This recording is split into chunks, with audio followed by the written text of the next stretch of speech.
Bonjour à tous, c'est le docteur Walid Mekedem. Aujourd'hui, on va parler d'un sujet pas trop joyeux, mais il faut savoir aborder aussi le sujet des cancers et surtout des cancers dont on ne parle pas forcément beaucoup, mais qui finalement concernent du monde. Et aujourd'hui, on va parler du cancer de l'endomètre, qui est quand même le 5e cancer chez les femmes. Donc l'endomètre, qu'est-ce que c'est? Eh bien, c'est la partie qui est à l'intérieur de l'utérus. Donc quand je dis cancer de l'endomètre, en fait, c'est un cancer de l'utérus, mais à différencier du cancer du col de l'utérus. D'accord? Ça, vous entendez souvent parler de ça, je pense, avec les histoires de papillomavirus, etc. Là, on est sur quelque chose de différent. Donc, le cancer de l'endomètre, c'est le cancer qui est à l'intérieur. D'accord? Et il va concerner, en général, plutôt des femmes après 50 ans. Des femmes, en tout cas, qui sont ménopausées. Donc, c'est un cancer qui est hormonodépendant et du coup, dans les facteurs de risque, on va trouver justement des facteurs de risque liés à l'histoire hormonale justement de la personne.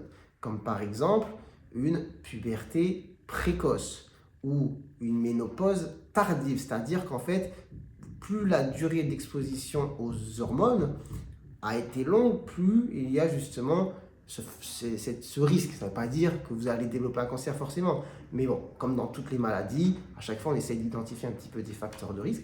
Donc là, je parle de l'histoire hormonale de la personne en question. On a aussi les grossesses, le fait de ne pas avoir de grossesse. En gros, pour faire schématique, la grossesse va mettre un petit peu en pause. Et donc, le fait de ne pas en avoir eu va être plus un facteur de risque que le fait d'en avoir eu beaucoup. D'accord? Le fait d'en avoir eu beaucoup va avoir un effet, entre guillemets, protecteur. D'accord? Il y a aussi l'allaitement.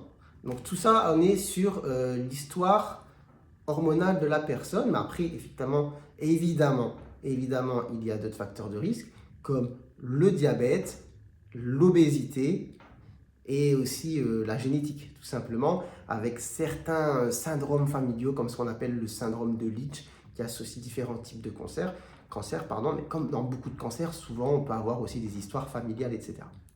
Donc voilà un petit peu pour les choses à évoquer en termes de facteurs de risque de la maladie. Après, la question que vous allez poser, c'est finalement comment ça se manifeste, quels sont les symptômes. On ne va pas faire une ribambelle de symptômes parce qu'il y a quelque chose qui doit être une alerte. En fait, s'il faut retenir un truc dans la vidéo, c'est celui-là. Ce sont les saignements post-ménopausiques, c'est-à-dire une femme qui a la ménopause, qui est plus censée avoir de saignements de règles, si au bout d'un moment elle commence à avoir des saignements importants, comme si elle avait des règles, bon, ça mérite d'aller faire des examens. Donc c'est quand même le grand facteur à retenir, les saignements. Après, évidemment, si on est sur des femmes plus jeunes qui ont des cycles, eh bien, l'idée c'est de se dire, voilà, si on a des saignements trop abondants, anormaux, inhabituels, entre les règles, etc. Bon, mais à retenir tout de même que le cancer de l'endomètre, même si évidemment à l'échelle du monde, ça peut concerner entre guillemets tout le monde, enfin toutes les femmes en termes d'âge, voilà, si en termes de statistiques, c'est quand même la femme après la ménopause. Donc s'il y a un message à passer, c'est si après la ménopause, vous avez des saignements, bon, faut pas traîner, ça ne veut pas dire forcément que vous avez un cancer. Peut-être que c'est autre chose, que c'est quelque chose de pas méchant. Mais ça vaut le coup d'aller juste vérifier. Et du coup, comment on vérifie? On fait des examens. Un examen très simple, pas irradiant, l'échographie, et nous permet de voir si l'endomètre est épaissi.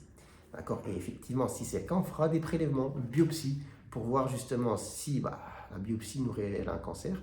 Et après, on part sur, si c'est le cas, malheureusement, les bilans, on va dire, d'extension, les autres examens d'imagerie, IRM, etc.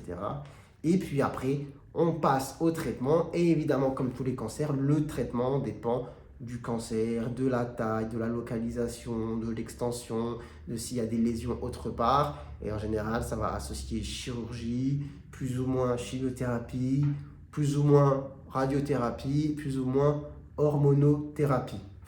Et en parlant d'hormonothérapie, j'ai oublié de le mentionner dans les facteurs de risque de la maladie. Donc, il y a des traitements hormonaux, par exemple de la ménopause. Si on n'associe pas de la progestérone dans le traitement hormonal, ça peut être un facteur de risque. Mais en fait, maintenant, les choses sont quand même assez bien faites. En général, les traitements hormonaux de substitution dans la ménopause associent œstrogène et progestérone. J'ai déjà fait une vidéo sur les traitements hormonaux de la ménopause, donc je vous invite à aller voir. Et après, il y a un autre traitement aussi qui peut donner qui est un facteur de risque de développer cancer de l'endomètre, c'est le tamoxifène, qui est, si je ne dis pas de bêtises, un médicament dans le cancer du sein. Donc, à savoir. Je pense que c'est pas mal pour aujourd'hui. Donc, si vous avez des questions, mettez-les en commentaire. On va essayer de faire une petite devinette avant de terminer justement cette vidéo. Quand on parle justement de cancer de col de l'utérus, on parle de papillomavirus, je vous ai dit. Sauf que le papillomavirus, c'est assez commun, fréquent, et dans la plupart des cas, ça donne juste des verrues. Et on a plusieurs souches de papillomavirus HPV, et après, on a un chiffre. Quelles sont, alors là, c'est une question très technique, si vous le savez, quelles sont les souches de papillomavirus qui sont parfois à l'origine de cancer du col? Alors là, c'est une question un peu trop difficile, je pense, que j'ai donnée. Mais bon, s'il y a des gens qui sont motivés et qui savent répondre à cette question, je répondrai bravo en commentaire. En tout cas, je vais m'arrêter là pour la prochaine vidéo. J'essaierai de trouver quand même une question un petit peu plus facile. En tout cas, prenez soin de vous, prenez soin de votre santé et à très bientôt, je l'espère, pour de nouvelles vidéos. Allez, ciao, ciao.